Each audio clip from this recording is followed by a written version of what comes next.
Isang mapagpalang araw po sa inyo, Kuya Bari, at sa lahat ng inyong tagapakinig ng inyong channel. Isa po ako sa mga masusugid ninyong taga-subaybay at nais ko rin pong ibahagi ang aking karanasan noong aking kasibulan. Kuya Bari, tawagin niyo na lang po ako sa pangalang Dungkoy. Ako po ay tubong Lanao del Norte at ang karanasan kong ito ay naganap noong unang mga taon ng dekada 80. Nakasanayan na naming magpipinsan na sa tuwing sasapit ang araw ng Biyernes ay nagtitipon-tipon kami sa loob ng bahay ng aming lolo at lola upang uminom ng mga langis na mayroong mga orasyon. Isang manggagamot po kasi ang aking lolo at ang mga iniinom namin ay pangontra sa mga masasamang elemento, barang, kulam at maging para sa aswang. Ayon pa sa lolo ay kailangan daw namin ang mga iyon para maging isang proteksyon. Sa tuwing Biyernes Santo naman ay 7 klase po ng langis ang iniinom namin, gamit ang takip ng munting garapa na lagayan ng mga ito habang nakaharap sa tungkod ni lolo. Sanay din po ako na makakita sa altar ng bahay namin ng mga garapang may nakapaloob ng iba't ibang kulay ng papel na may nakasulat na mga salita. Yung iba ay mayroong mga maliliit na butil ng kung ano-anong uri ng halaman. Mga maliliit na bato na may iba't ibang hugis at kulay at mga kahoy-kahoy. At ang lahat ng mga iyon, Kuya Bari, ay nakababad po sa langis. Si lolo naman ay dinadayo ng iba't ibang mga tao upang magpatulong na gumaling ang kanilang karamdaman. Isa na po roon si Atan. Siya ay isang binatang nasa saktong gulang na at mayroong diferensya umano sa kanyang sandata. Ayon pa kay Atan ay nagsimula raw iyon nang minsan ay may nakaniig siyang isang babae. "Ano nga ba ang nangyari dyan sa alaga mo, Atan?" Pagtatanong ni lolo sa kanya. Kuwan kasi, Lolo Dupong. Noong una ay namamagalang po ito. Tapos po makalipas ang 1 linggo, pansin ko po na nangangalaglag na ang balat ng alaga ko. Yung bang parang naaagnas po.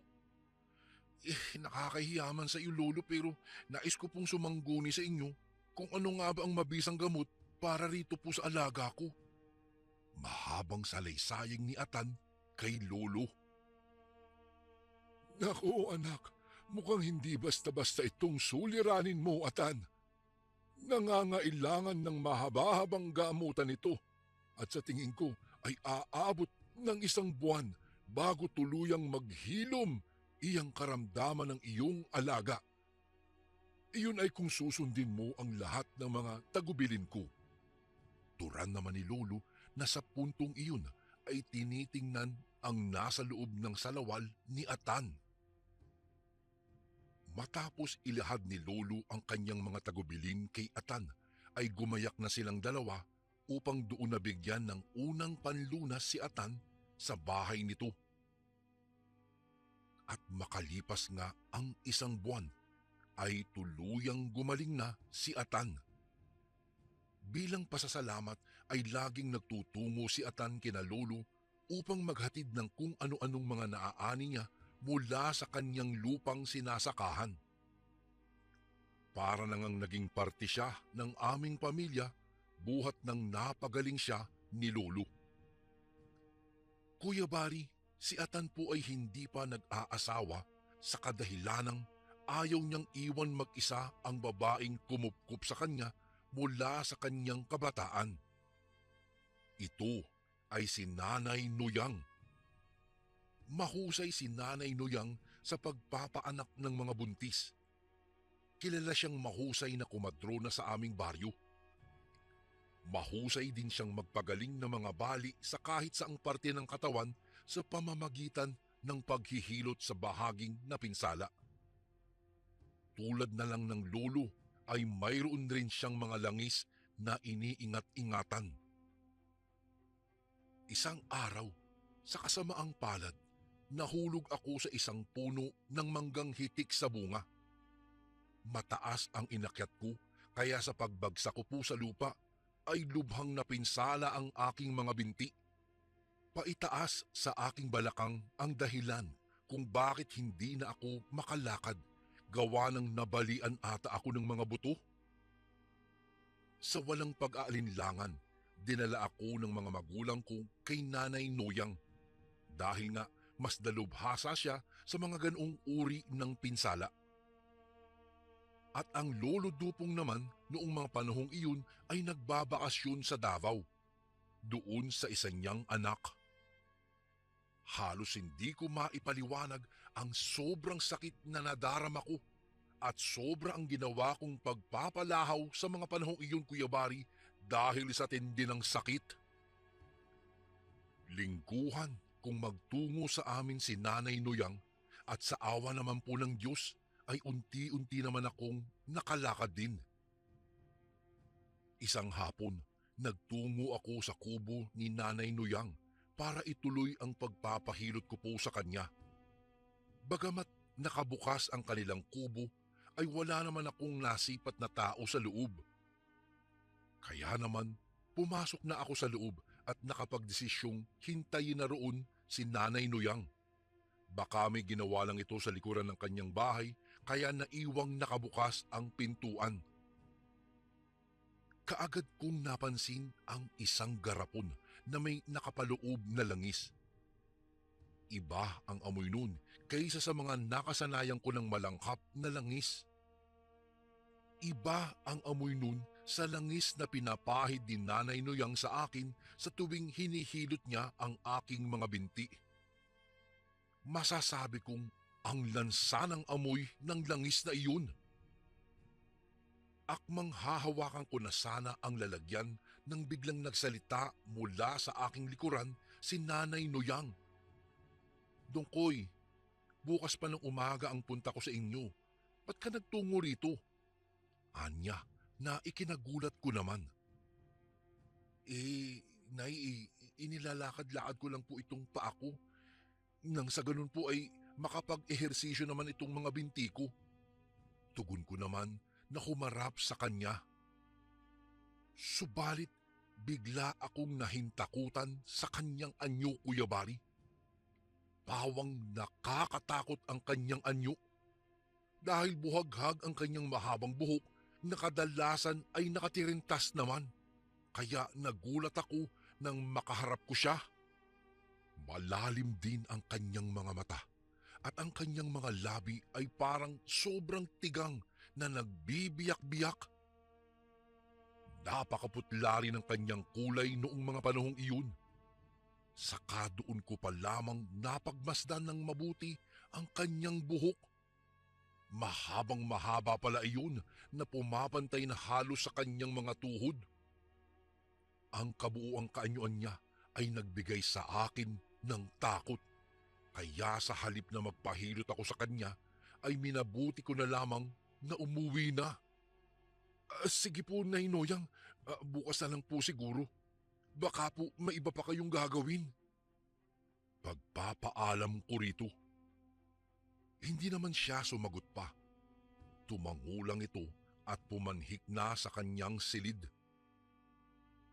Nasa bahay na ako nang maalala ko na naiwan ko pala sa kubo ni Nanay Noyang ang perang ipambibili ko sana ng tinapay sa may tiyanggi. Kung ipagpapabukas ko na ang pagkuha noon ay tiyak na mauubusan ako ng tinapay. Kaya naman ay kahit 6:00 na ng gabi ay tinugpa ko pa rin ang kubo ni Nanay Noyang. Makailang beses akong kumakatok at nagtataupo, ngunit walang sumasagot. Hanggang sa narinig ko na lamang na tila may humahagikik sa kawalan. Matinis ang hagikik na nililikha ng boses ng isang babae. Dahil wala namang sumagot sa akin at hindi rin naman nakasindi ang mga ilaw sa loob ng kubo ni Nanay Noyang, ay napagpasyahan kong umalis na lamang dahil baka walang tao nga roon. Sa paghakbang ko ng ilang segundo ay palakas na ng palakas ang hagikik na naririnig ko at tila ba patungo sa kinaroroonan ko ang direksyon ng hagikik. Sa takot na naramdaman ko ay napatakbo na lamang ako. Subalit mula sa liwanag ng tangan kong gasera ay naaninag ko ang isang nilalang na nasa himpapawid.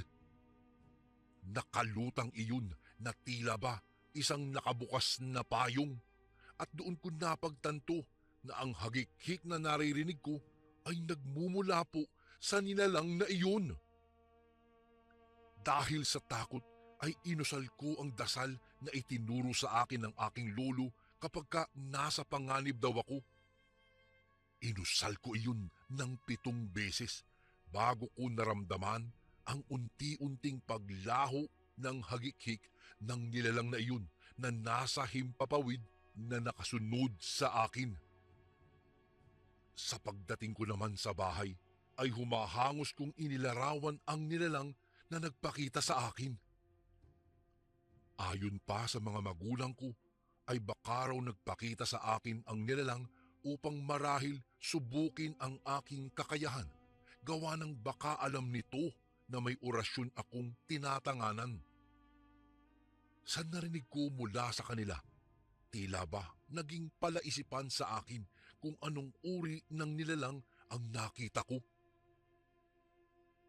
Nang sumunod na linggo, dumating na mula sa bakasyon si Lolo. Kaagad akong nagkwento sa kanya tungkol sa nilalang na nagpakita sa akin noong nagdaang linggo at doon nga ay inilarawan kong maigi ang nilalang. Ayon kay Lolo, base raw sa deskripsyon ko ay nasisiguro niyang isang aswang ang nakita ko noon. Napalunok naman ako dahil sa sinabi ng aking lolo. Kinabukasan, nagtungo naman sa bahay namin si Atan. May daladala siyang manok para sa bagong dating na si Lolo. Habang nag-uusap-usap sila ni Lolo tungkol sa naikwento ko, ay pansin ko ang pamumutla niya at ang pautal-utal na pagsagot na tila ba nababagabag siya. Nang sumunod na mga gabi, ay doon na ako sa bahay ni Lolo naglalagi dahil siya lamang mag-isa ang natutulog doon. Nagpaiwan kasi sa Davao si Lola. Habang naguhugas ako ng mga pinggan, ay may napansin akong isang anino sa labas ng aming kusina. Yari lang po kasi sa kawayan ng aming kusina kaya kaagad na mapapansin kung may tao o hayop ba ang nasa labas, gawa ng hindi naman magkakadikit-dikit ang pagkakalagay ng mga kawayang dingding sa nagsisilbi naming batalan. Sinundan ko ng tingin ang anino at nasipat kong naupo iyon kaharap sa aking kinaroroonan. Hinanap ko kung sino ang nagmamay-ari ng anino, subalit wala namang katao-tao doon sa labas, kaya ang ginawa ko po ay iniwan ko na muna ang aking mga hugasin at pumanhik sa silid tulugan namin ni Lolo. At kaagad kong inabisuhan ito. Mabilis namang kinuha ni Lolo ang kanyang tungkod at nagtungo sa kusina. Subalit wala na roon ang anino. Lumabas kami ng kusina at doon sa parte na inupuan ng anino ay nangangamoy langis. Mukhang may aswang atang bumibisita, Dungkoy. Ang saad ni Lolo habang patuloy na nag-iikot ang kanyang mga mata sa paligid. Ako naman ay napangangalamang sa tinuran ng aking lolo. Nang makapasok na kami sa loob ng bahay, ay tinapos ko na ang naiwan kong hugasin. Nag-aayos na ako ng mga pinggan sa lagayan nang biglang narinig ko ang galit na tinig ni Lolo na parabang may pinapagalitan. Dala ng aking kuryosidad, Kaagad kong tinungo ang pinanggagalingan ng boses niya at napadpad ako sa silong ng bahay. Kitang-kita ng dalawang mga mata ko ang isang anino na tinutukuran ng tungkod ni Lolo. Isang anino na sa tansya ko po ay hirap na gumalaw gawa ng tila ba nabibigatan sa tungkod na nakapatong sa kanya. Anong masamang hangin ang nagtulak sa iyo na mga sa sarili kong pamamahay? Akala ko ba ay nagkaintindihan na tayo na hindi ka gagalaw ng mga taga rito sa ating baryo? Anong pumasok sa kukote mo at kami ang iyong pinangahasan? Narinig kong saad ni Lolo sa matigas at malakas na boses. Sige, pakakawalan kita sa ngayon. Subalit kapag ka ito ay iyong inulit, magpasensyahan na lang tayo. Naintindihan mo? Dagdag pa niya saka pinakawalan ang anino sa pamamagitan ng pag-isod ng tungkod papalayo rito. Nagulat na lang ako, Kuya Bari, at bigla na lang tumakbo ang anino palayo sa kinaroroonan namin. Dahil po sa pagkamangha at pagkagulat sa mga nangyari ay hindi ko napigilang mag-usisa kung ano ang anino na iyon. Apo, anino iyon ng isang aswang? Hindi mo ba naaamoy ang malansa nitong baho? Ang turan ni Lolo at sa puntong iyon ay saka pa lamang pumasok sa ilong ko ang amoy na sinasabi ni Lolo sa akin. Lumipas ang mga araw. Pansin kong hindi ko na nakikita si Atan na nagtutungo sa tirahan ni Lolo. Medyo nanibago ako roon kaya ako na ang nagpasyang bisitahin ito. Nataon naman na kabilugan ng buwan sa gabing iyon. Para sa akin ay saktong-sakto iyon gawa ng masarap maglaro sa ilalim ng maliwanag na buwan. Yayayain ko si Atan na magtungo sa tambayan ng ilang mga kabataan upang makasali kami sa laro nilang tumbang preso. Kahit na mas matanda iyon sa akin ng ilang taon, ay basta laro na ang pinag-uusapan, ay hindi iyon tumatanggi. Malapit na ako sa kanilang bakuran nang naaninag ko si Nanay Noyang sa labas ng kanilang kubo. Nakatalikod ito at nagpapahid ng langis sa katawan. Noong una ay akala ko ay may damit ito. Subalit nang masibat kong mabuti, ay wala pala itong pang-itaas na damit at tanging ang kanyang saya lamang ang suot ng matanda. Magsasalita na sana ako upang maipaalam na naroroon ako sa kanilang bakuran nang biglang nag-ibang anyo si Nanay Noyang.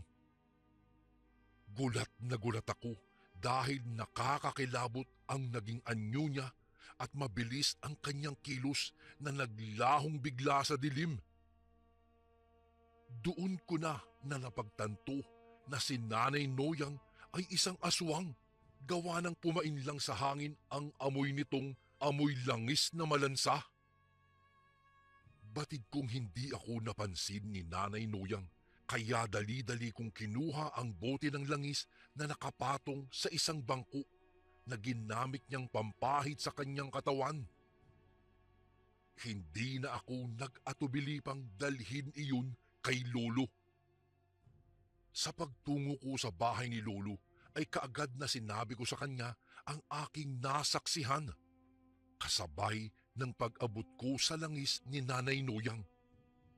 Lolo, Lolo, aswang po si Nanay Noyang. Aswang siya!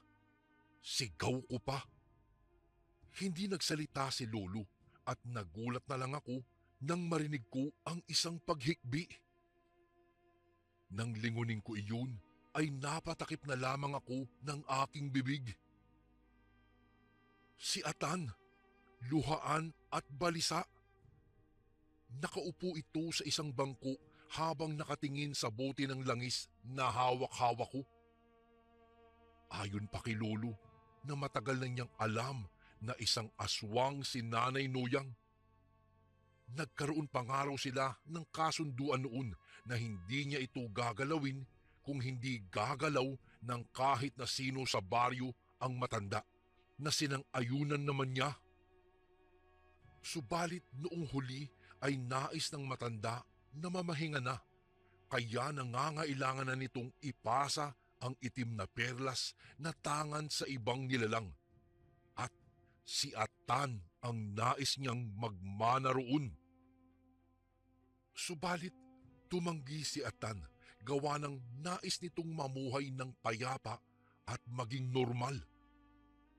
Ikinagalit ng matanda ang pasya ni Atan at itinuring na sinulsulan daw ito ni Lolo, kaya ayaw tanggapin ang itim na perlas na tangan niya, dahilan para pagbawalan siya ni Nanay Noyang na magtungo kina Lolo. Ang anino rin daw na nakita namin noon sa bahay ay anino raw iyon ni Nanay Noyang. May kakayahan daw ang aswang na si Nanay Noyang na ikubli ang sarili sa dilim, at tanging ang anino lang nito ang nakikita ng mga taong pinagpalang na biyayaan ng kakayahan. Gulong-gulo na ang isip ko, Lolo Dupong. Hindi ko alam kung ano ang tamang gagawin.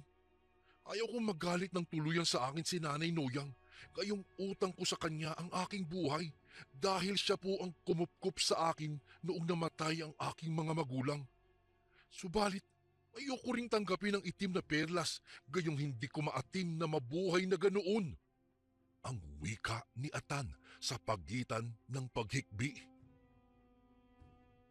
Atan, gawin mo ang nararapat. Nang sa ganoon ay kapwa kayo guminhawa. Makahulugang turan ni Lolo. Madaling araw na nang mapansin ko na tila ba may nilalang sa labas ng aming bahay ang hindi mapakali. Halos paikot-ikot iyon sa labas ng aming bakuran.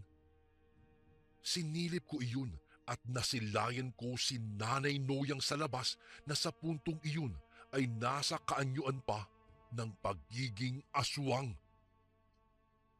Hanggang sa bigla kong narinig ang boses ni Lolo na dumagundong. Ito ba? Ito ba ang hinahanap mo? Ang saad ni Lolo. Nasipat ko na hawak niya ang bote ng langis ni Nanay Noyang. Nakaramdam ako ng ginhawa nang makita kong tila nahintakutan si Nanay Noyang na pinagmamasdan ang kanyang langis. May sinabi pa si Lolo sa kanya, subalit hindi ko na naintindihan ang wikang lumabas sa kani-kanilang mga bibig ng mga sandaling iyon. Hanggang sa nakita ko na lamang na inabot ni Lolo kay Nanay Noyang ang bote ng langis bago ito lumisan. Nang sumunod na mga buwan ay nabalitaan na lang namin ang pagpanaw ni Nanay Noyang. At ayon pa kay Atan na nakapagtataka raw na hindi siya nito kinulit tungkol sa itim na perlas. Doon lang din namin nalaman na nakipagsundo pala si Lolo sa kanya noong madaling araw na nagtungo siya sa bahay ni Lolo.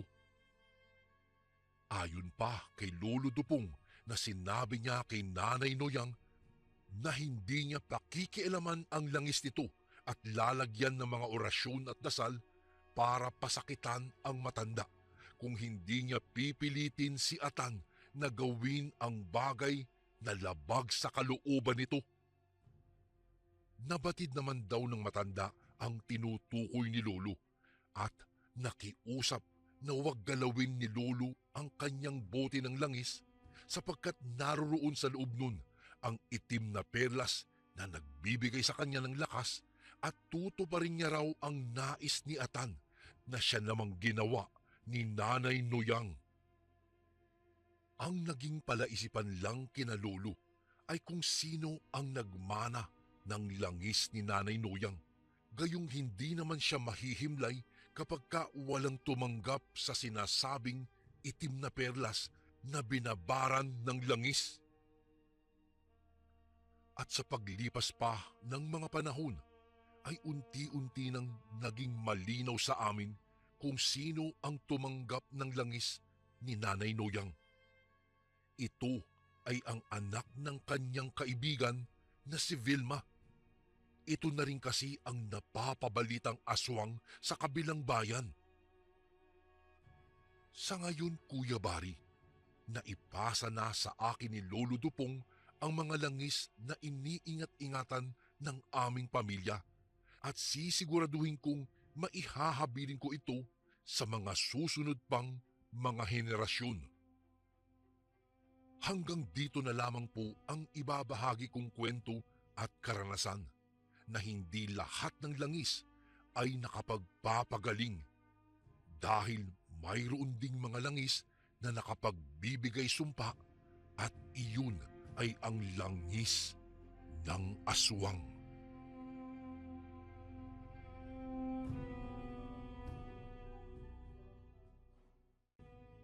Magandang araw po sa inyo, Kuya Bari, pati na rin po sa inyong mga masusugid na tagapakinig. Itago niyo na lang po ako sa pangalang Laura. Ang kwentong ibabahagi ko po sa inyo ngayon ay isa sa hindi ko malilimutang karanasan bilang isang kumadrona sa dating lugar namin kung saan ako noon dating naninirahan. Nakatira po ako noon sa probinsya ng Masbate. Isa sa pinagkakakitaan ko po noon sa lugar na iyon ay ang pagpapaanak sa mga buntis o ang pagiging isang kumadrona. May kalayuan po kasi ang lugar namin sa ospital at wala ring sapat na pera ang mga tao noon upang manganak sa ospital dahil masyadong mahal ang kanilang ibabayad. Kaya naman, ang mga buntis sa lugar na iyon ay tanging sa akin lamang po umaasa. Bukod sa mababa lang po ang singil ko sa kanila, ay hindi na rin sila mahihirapang bumiyahe pa patungong ospital dahil ako pa mismo noon ang nagpupunta sa bahay ng manganganak. Kilala po ako noon sa lugar namin bilang isang magaling na komadrona. Kaya naman, marami po talaga ang kumukuha sa akin araw-araw. Halos sunod-sunod ang pumupunta noon sa bahay ko upang kunin ako para magpaanak sa kanila. May mga pagkakataon pa nga po na kahit mga taga-kalapit bayan namin noon ay talagang sinasadya pa ako sa bahay kahit hating gabi na para lamang pakiusapan na paanakin ang asawa nila. Ganoon ang parating eksena at gawain ko sa araw-araw, Kuya Bari, ang pagpapaanak. Kaya naman po, tuwing makakauwi ako ay parating pagod na pagod po ako. Ngunit ganun pa man po ay masaya ako noon sa ginagawa ko, lalong-lalo na sa tuwing nagiging matagumpay ang pagpapaanak ko sa kanila. Iba ang kasiyahan na nararamdaman ko noon sa tuwing nasisilayan ang ngiti ng isang ina habang dahan-dahan kong inilalapit sa kanila ang kanilang sanggol. Bata pa lamang po kasi ako ay pangarap ko na talaga noon na sumunod sa yapak ng Lola Lorena ko na nag-alaga sa akin simula nang abandonahin ako ng sarili kong mga magulang. Isang magaling na kumadrona po kasi ang lola ko noon, Kuya Bari, noong nabubuhay pa lamang siya. Parati ko siya noong pinapanood sa tuwing nagpapaanak siya dahil gusto ko rin po iyong matutunan noon pa man. Hanggang sa itinuro na nga rin po niya iyon sa akin at inaral ko rin iyon ng mabuti. Hanggang sa simula nang mawala siya ay ako na po ang pumalit at nagpatuloy sa nasimulan niya. Subalit, katulad po ng naikwento sa akin noon ni Lola, hindi raw sa lahat ng pagkakataon ay nagiging matagumpay ang pagpapaanak at hindi ko akalaing mangyayari din po iyon sa akin. Isang gabi, may lalaking nagtungo sa bahay ko. Masyado na pong malalim ang gabi noon, Kuya Bari, at halos tulog na rin ang karamihan sa mga tao dahil pasado 12:00 na rin po noon. Maging ako ay nasa kalagitnaan na noon ng mahimbing na pagkakatulog, kaya lang ay agad akong nagising dahil sa sunod-sunod na pagkatok at tawag ng nasabing lalaki. Pumupungay-pungay pa noon ang aking mga mata nang labasin ko siya. Nang makita ko ang hindi pamilyar na muka ng isang lalaki, ay alam ko na kaagad noon kung ano ang pakay niya. Alam na alam kong hindi siya taga roon sa amin at marahil galing pa ito sa ibang bayan. Humahangos ito at hapong-hapo ang itsura marahil dahil sa pagod at katatakbo mapuntahan lamang ang bahay ko. Pasensya na po sa abala, binibining Laura. Ngunit makikiusap sana ako sa inyo na kung maaari kayong maimbitahan po sa bahay. Mukha po kasing manganganak na ho ang misis ko ngayon eh. Sunod-sunod na sambit nito na halatang nag-aalala at hindi mapakali. Hindi na ako sumagot pa, Kuya Bari, at sa halip ay pumasok na lamang ako sa bahay upang kunin ang mga gamit na gagamitin ko. Pagkatapos ay agad akong sumama sa kanya at nagtungo kami sa kanilang lugar. Ngunit sa hindi ko malamang dahilan ay agad akong nakaramdam ng kakaiba habang papunta kami sa kanilang bahay. Tila ba mayroon akong mabigat na presensya na naramdaman na hindi ko maipaliwanag noong mga sandaling iyon, Kuya Bari. Hindi ko alam kung ako lang ba ang nakakaramdam nun o nararamdaman din iyon ng lalaking kasama ko ng mga sandaling iyon. Ngunit pinipilit niya lang ipagsawalang bahala.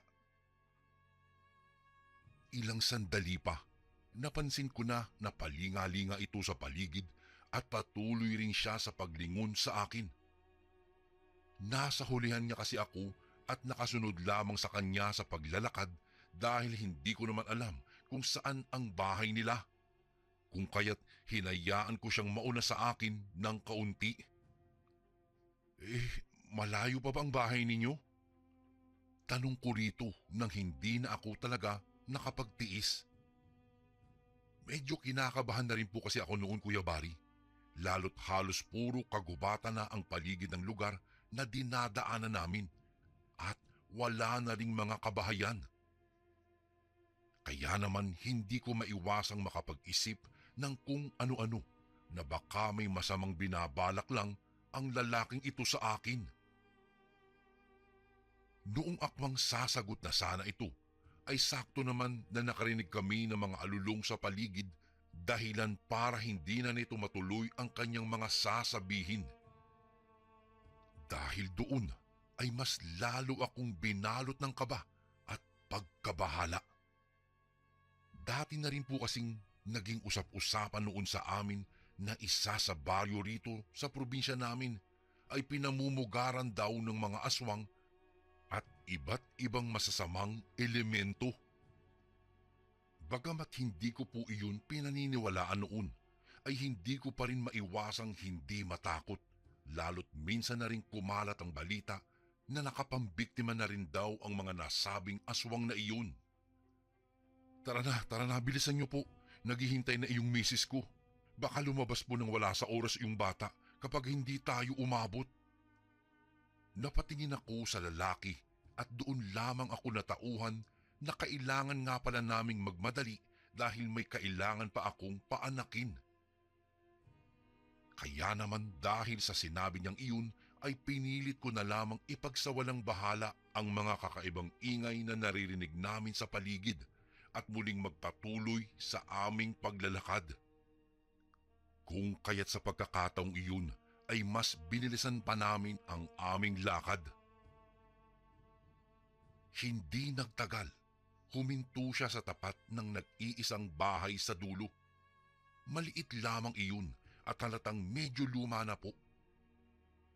Iginiya niya ako papasok sa loob at bumungad sa akin ang isang nakahilatang babae sa isang maliit na papag habang hawak-hawak ang kanyang umbok na tiyan. Halata ang paghihirap ng kanyang mukha dahil pinagpapawisan na rin ito. Kaya naman wala po akong sinayang na sandali at dali-dali ko nang nilapitan ang babae. Inalalayan ko siyang makahiga at sinimulan ko ng silipin kung malapit na ba ang bata lumabas.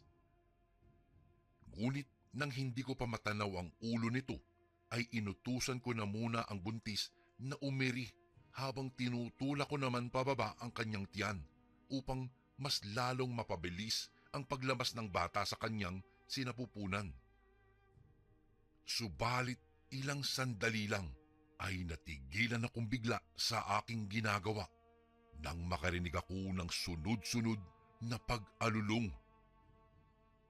Mas malakas na ang mga iyon kumpara kanina, kung kaya't muli akong binalot ng pagkabahala. Hindi ko maintindihan noon ang kakaibang pakiramdam na hindi ko po maipaliwanag. Maging ang mga kamay ko ay nanginginig na rin. Ano po? Ano pang hinihintay niyo po? Paanakin niyo na po ang misis ko. Singhal ng lalaki sa akin na hindi ko na malayang nakalapit na pala noon sa tabi ko.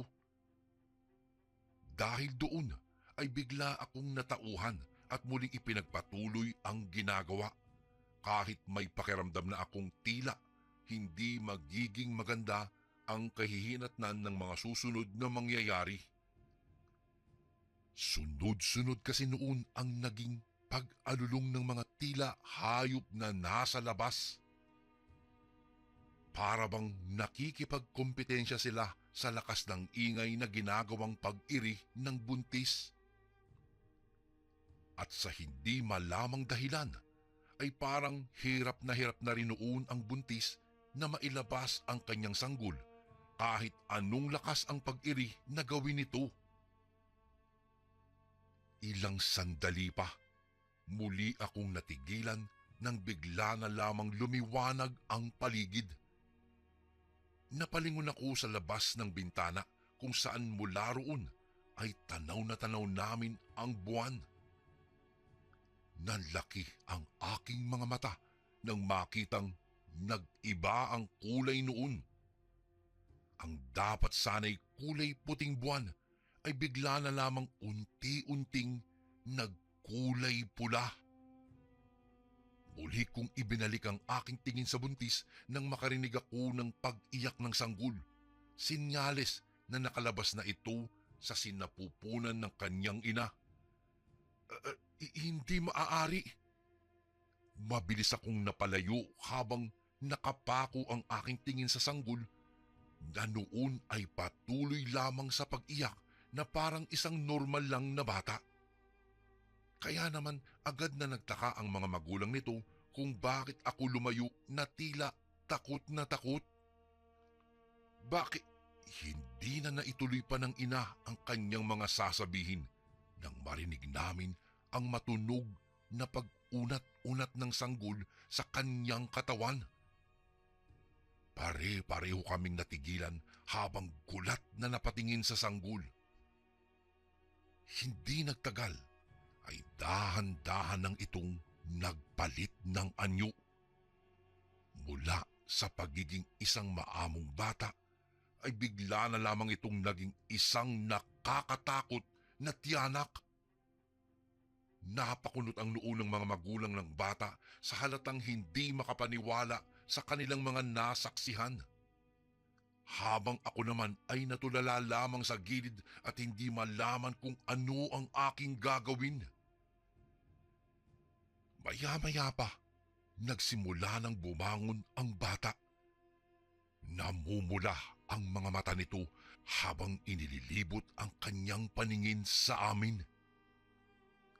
At ganun na lamang ang paninindig ng balahibo ko nang magtama ang mga mata namin. Akmang tatakbo na sana po ako palabas ng bahay bago pa man niya maisipang atakihin ako.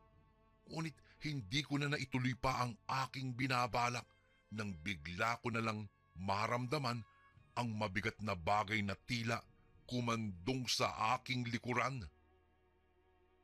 Dahan-dahan akong napalingon sa aking likuran upang tignan kung ano ang mabigat na bagay na iyon at ganoon na lamang ang pagkataranta ko nang bumungad sa akin ang nakakapanghilakbot na mukha ng tiyanak.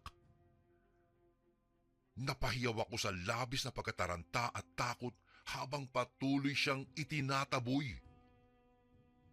Hindi naman nagtagal ay tinantanan niya rin ako. Iyon nga lang ay sunod naman itong pinuntirya ang kanyang sariling ama.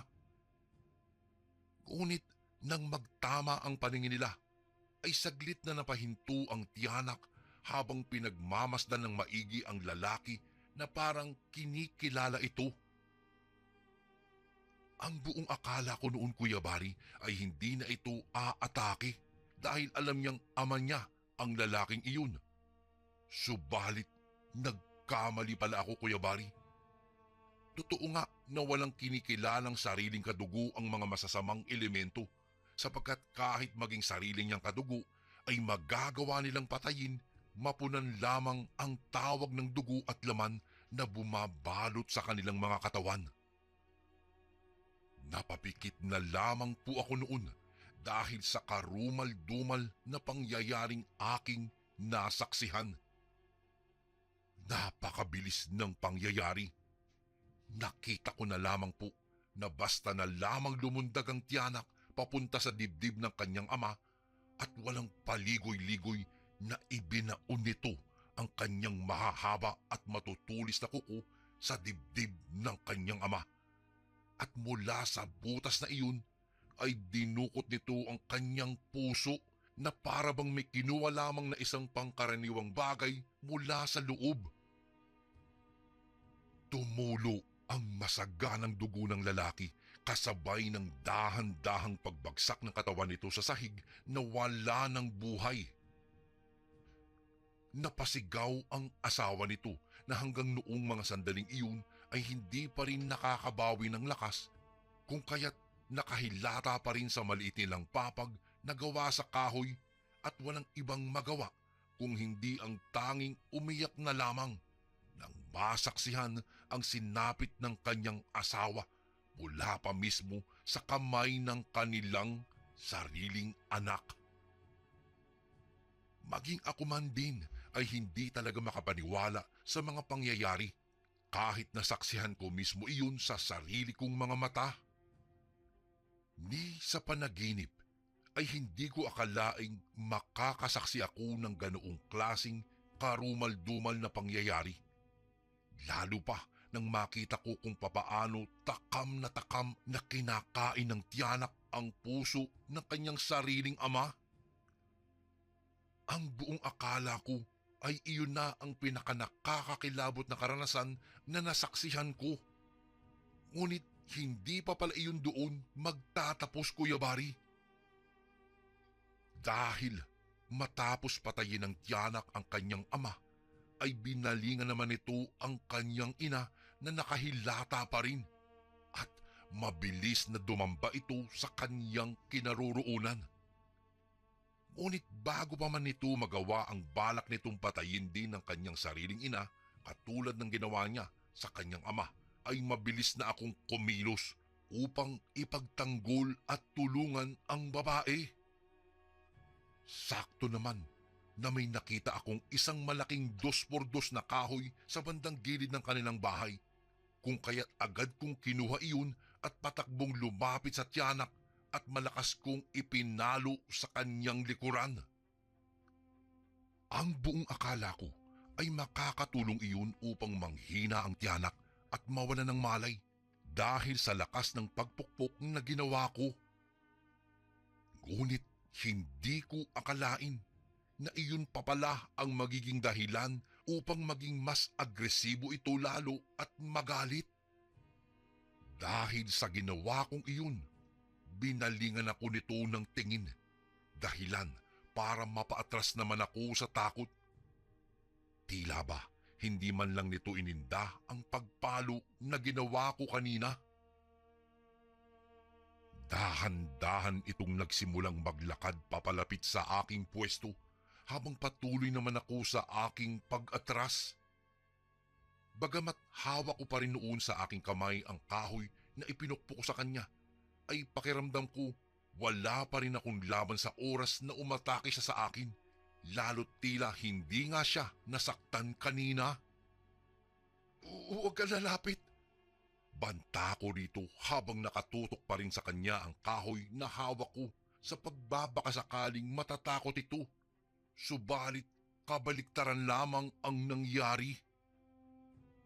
Biglang lumundag siya sa akin at noong subukan kong umiwas ay nawalan lamang ako ng balanse dahilan para mapaupo ako sa sahig. Doon na niya ako sinimulang sakmalin gamit ang kanyang mga mahahabang kuko na nag-iwan ng galos sa aking balat dahil hindi ko na iwasan ang mga iyon. Subalit hindi ko na hinintay pa ng mas malala pa roon ang magawa niya sa akin. Noong makahanap ako ng tamang tiyempo ay marahas kong dinakma ang leeg nito at sinakal ko siya. Nakita ko naman kung papaano nahirapan sa paghinga ang tiyanak kung kaya't hindi ko siya noon binitawan at mas lalo ko pang hinigpitan ang pagkakahawak sa liig nito. Subalit agad din akong natigilan at napabitaw sa kanya nang marinig ko na bigla na lamang itong umiyak na tila isang ordinaryong sanggol. Ang kanyang mga mapupulang mata at nakakatakot na hitsura ay bigla na lamang ding napalitan ng nagsusumamong tingin dahilan para mapalitan ng awa ang galit na nararamdaman ko ng mga sandaling iyon. Naku! Sambit ng kanyang ina dahilan para mapatingin ako sa gawin niya. Mababaka sa mukha nito ang nagahalong tuwa at pagkabahala. At nang muli kong ibalik ang tingin ko sa sanggol na nasa harapan ko, ay bumalik nga ito sa pagiging isang ordinaryong bata. Ngunit ganun pa man, hindi pa rin noon nakampante ang loob ko dahil walang kasiguraduhan kung talagang hindi nga ba magiging tiyanak ang bata o baka naman talagang nagpapanggap lamang ito upang paglaruan kami.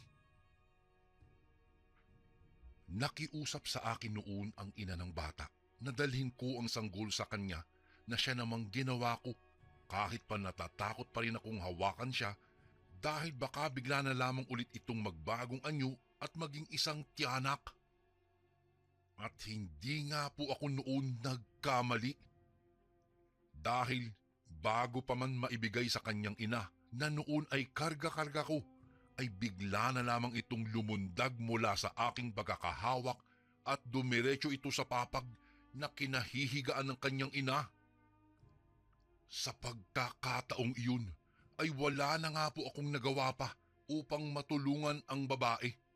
Dahil mabilis ang naging pagkilos ng tiyanak at ginawa rin sa kanyang ina kung ano ang ginawa nito sa kanyang sariling ama. Dinukot din ng puso nito at nilantakan nito hanggang sa nawala na nga din po ng buhay ang kaawa-awang babae. Natulala lamang ako noon kasabay ng pagbuhos ng aking mga luha. Kung alam ko lang na ganoon ang sasapitin ng mag-asawa sa kamay mismo ng kanilang anak, ay hindi ko na sana pinaanak pa ang babae. Alam ko noong mga oras na iyon na anumang sandali ay gagawin din sa akin ng tiyanak ang ginawa nito sa kanyang mga magulang. Kung kaya't labag man sa loob ko na gawin ang bagay na ayaw kong gawin, ay wala akong pagpipilian kung hindi ang gawin iyon. Kahit pa alam na alam kong masama ang pumatay. Oo, Kuya Bari, pinatay ko ang tiyanak upang makaligtas ako. Dahil kung hindi ko gagawin iyon, ay maaaring ako naman ang napatay nito. Sinakal ko ito hanggang sa nawalan siya ng hangin sa kanyang katawan at binawian din ng buhay. Nang gabing iyon, umuwi ako sa bahay namin na tulala at lumuluha. Sa ilang taon kong pagpapaanak ay noon ko lamang naranasan ang ganoong pangyayari, ang makapagpaanak ng isang hindi normal na bata. Kaya naman, Ipinangako ko noon na iyon na ang huling beses na magpapaanak ako at iyon na rin ang huling sanggol na hahawakan ko dahil hindi ko na yata kakayanin pa sakaling maulit pa ang ganoong pangyayari. Sadyang nakakatroma ang pangyayaring iyon na kahit sa kasalukuyan ay hindi ko pa rin magawang makalimutan. Kuya Bari, dito ko na po tatapusin ang aking kwento. Salamat po kung sakaling mabasa niyo po ito sa mga darating na araw. Lubos na gumagalang, Laura. And again, maraming salamat po mga kasundo. Don't forget to subscribe and i-click nyo lang po yung bell na button para updated po kayo sa mga upcoming videos namin na paparating. Maraming salamat po ulit. God bless and ingat po lagi dyan. Ito po si Kuya Bari at ako ang sundo.